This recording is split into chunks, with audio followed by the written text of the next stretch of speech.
Oh, I see you came back. Wow. Ready for your second history lesson?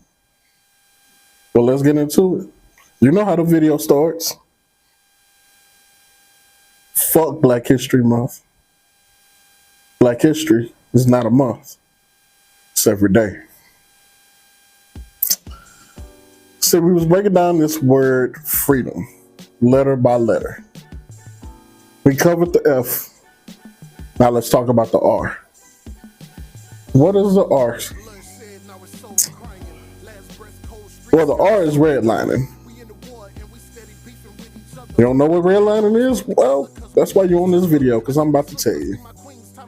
Redlining is a discriminatory practice in which financial services are withheld from neighborhoods that have significant numbers of racial and ethnic minorities.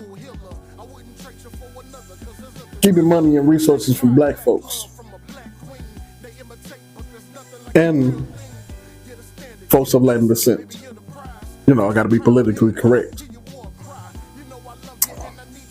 Redlining has been most prominent in the United States.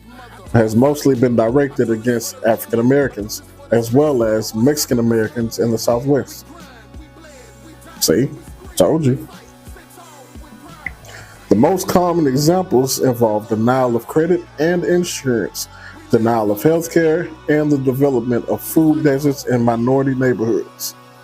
Now, if you don't know what a food desert is, go do some research. Or better yet, come back to this page. We'll probably do a video on it. But see, there's also this thing called reverse redlining. Yeah, I know a lot of you probably never heard of that one. What is reverse redlining? Reverse redlining occurs when a lender or insurer targets majority minority neighborhood residents with inflated interest by taking advantage of the lack of lending competition relative to non-redlined neighborhoods.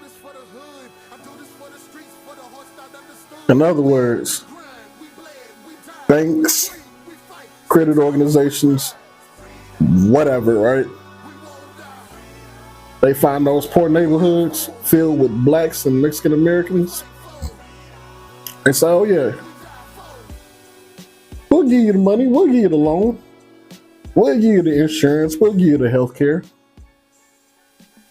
But we're going to charge you way more interest than we do the other neighborhoods. That's reverse redlining. We'll let you get a home, but we're going to charge you way more than we do other neighborhoods.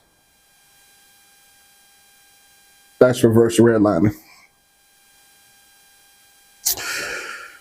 You see, the effect also emerges when service providers artificially restrict the supply of real estate available for loanable funds to non-whites, thus providing alternative pretexts for higher rates.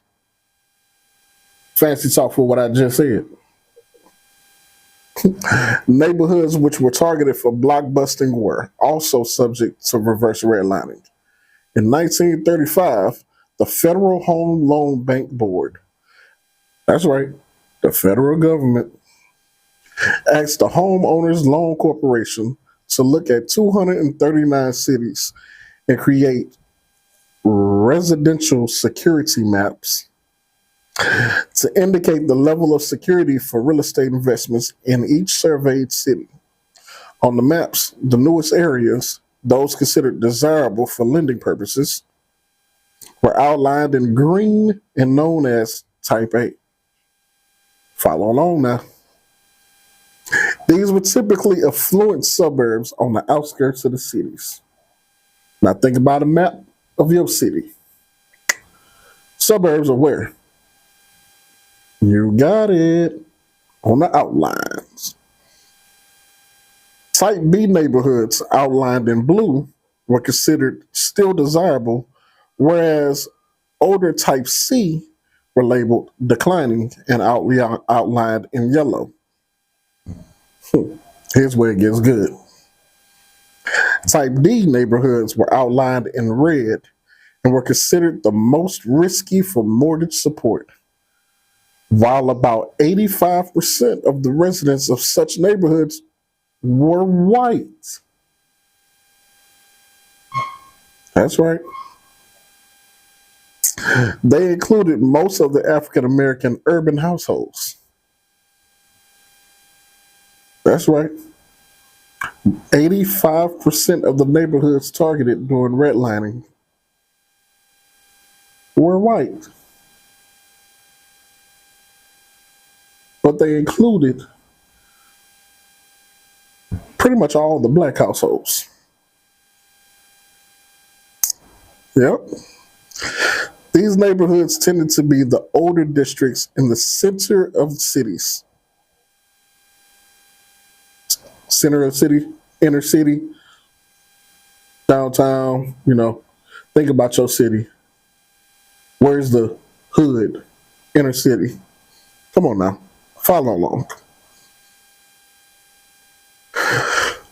Often they were also African American neighborhoods, and only 6 majority African American neighborhoods in the entire United States were not evaluated as type D.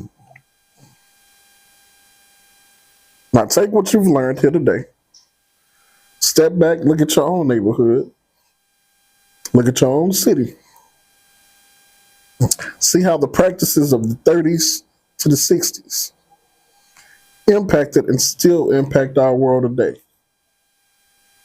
That wasn't that long ago. The 60s were just 60 years ago.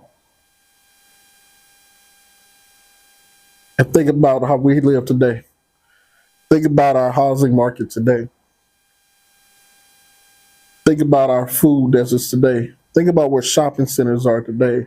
Think about our economy today.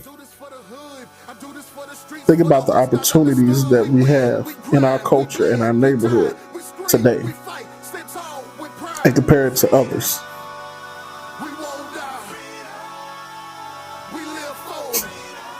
Now, ain't that bottom?